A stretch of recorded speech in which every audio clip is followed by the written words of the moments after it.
नमस्कार, आप देख रहे हैं देश का number 1 news channel news 18 India और मैं हूं आपके साथ अंकिता दुबे। नमस्कार, आपके साथ मैं हूं पूजा और इस बुलेटिन में बात करेंगे तमाम बड़ी खबरों की, लेकिन सबसे पहले शुरुआत एक अच्छी खबर के साथ। अच्छी खबर वो जो इसरो ने साझा की है। जी हां, चंद्रयान 3 अब अपने मिशन मून के और भी करीब पहुंच चुका है। यानी कि हम हिस्ट्री बनाने के बेहद करीब पहुंच चुके हैं और इस हिस्ट्री बनाने के बेहद करीब होने के साथ साथ काउंटडाउन भी शुरू हो चुका है। भारत इतिहास रचने के बेहद करीब है। चंद्रयान 3 की चंद्रमा पर लैंडिंग की उल्टी गिनती शुरू हो चुकी है और अब से कुछ घंटों के बाद भारत उस कीर्तिमान को हासिल करने जा रहा है जिसका उसे सालों से इंतजार था।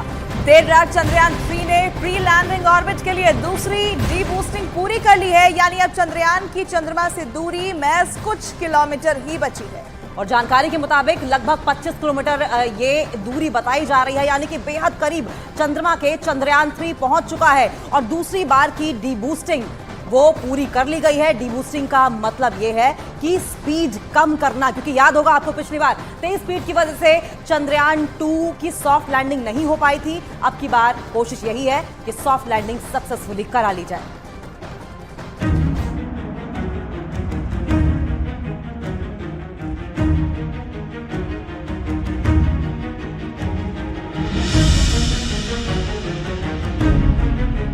चंद्रयान 3 धीरे धीरे चांद की दहलीज पर पहुंच रहा है।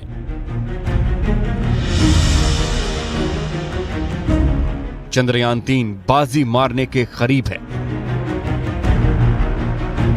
चंद्रयान 3 ऑर्बिट चेंज के बाद डीबूस्टिंग के जरिए चांद के नजदीक पहुंचा और देर रात प्री लैंडिंग ऑर्बिट के लिए उसने दूसरी डीबूस्टिंग भी पूरी कर ली। यानी चंद्रमा के करीब एक और कदम। अब चंद्रयान 3 चंद्रमा की कक्षा में दाखिल होने को तैयार है। बस सिर्फ चंद्रमा पर इसकी सॉफ्ट लैंडिंग का इंतजार है।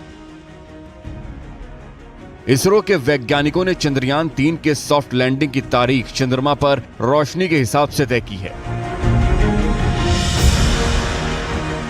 दरअसल 23 अगस्त वो तारीख है जिस दिन चंद्रमा पर दिन की शुरुआत होती है। एक चंद्र दिवस पृथ्वी पर लगभग 14 दिनों के बराबर होता है, जब सूर्य का प्रकाश लगातार मौजूद रहता है। चंद्रयान 3 के उपकरणों का जीवन केवल एक चंद्र दिवस का ही होता है। ऐसा इसलिए है क्योंकि वो सौर ऊर्जा से चलने वाले उपकरण होते हैं और उन्हें चालू रखने के लिए सूर्य की रोशनी की जरूरत होती है। इस प्रक्रिया को कुछ ऐसे समझें कि रात के वक्त चांद का तापमान 0 से -180 डिग्री सेल्सियस तक पहुंच जाता है, जिसकी वजह से चंद्रयान के उपकरण खराब होने का खतरा ज्यादा है। ये रिस्क इसरो कतई नहीं लेना चाहता, वो भी उस स्थिति में जब भारत इतिहास रचने जा रहा है। चंद्रमा पर चांद एक चंद्र दिवस यानी 14 दिन तक रहेगा। इस दौरान भारत को चंद्रमा के बारे में वो तमाम जानकारी दी जाएंगी जिसका इंतजार बरसों से था।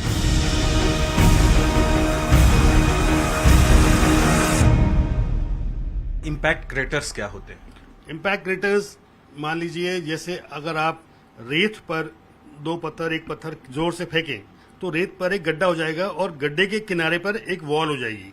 वही सेम क्रेटर्स आप यहाँ देख रहे हैं। वही सेम क्रेटर्स, ये साइड वॉल्स हैं जी, ये क्रेटर्स हैं। यानी क्रेटर्स के अंदर भी क्रेटर्स हैं, देखिए जी, क्योंकि बाद में कोई उल्का पिंड बाद में कोई छोटा उल्का पिंड अगर वहां गिरा है तो ये क्रेटर्स होते हैं। ऐसे ही क्रेटर्स बनते हैं जैसे मैंने आपको बताया जी।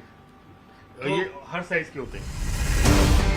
इतना ही नहीं, वैज्ञानिकों का यह भी दावा है कि चंद्रयान के चंद्रमा पर रुकने का समय 28 दिन भी हो सकता है। लैंडर विक्रम और रोवर प्रज्ञान चार्ज करने की उच्च तकनीक से लैस है। चांद पर -180 डिग्री सेंटीग्रेड तक ठंडक होती है। ऐसे में मशीन को गर्म करना जरूरी है, जिसे देखते हुए बैटरी चार्ज करने की व्यवस्था लैंडर और रोवर दोनों में की गई है। वैज्ञानिकों के मुताबिक चंद्रयान 3 चंद्रमा से महज 30 किलोमीटर ही दूर है। अब मॉड्यूल को आंतरिक जांच से गुजरना होगा और सॉफ्ट लैंडिंग के लिए सूरज के निकलने का इंतजार करना होगा। इसरो ने ट्वीट करके जानकारी दी है कि चंद्रयान 3 का दूसरा और आखिरी डीबूस्टिंग ऑपरेशन कामयाब रहा। डीबूस्टिंग चंद्रयान को एक ऐसी कक्षा में ले जाने के लिए धीमा करने की प्रक्रिया है जहां चंद्रमा से दूरी 30 किलोमीटर है और अधिकतम ये दूरी 100 किलोमीटर है।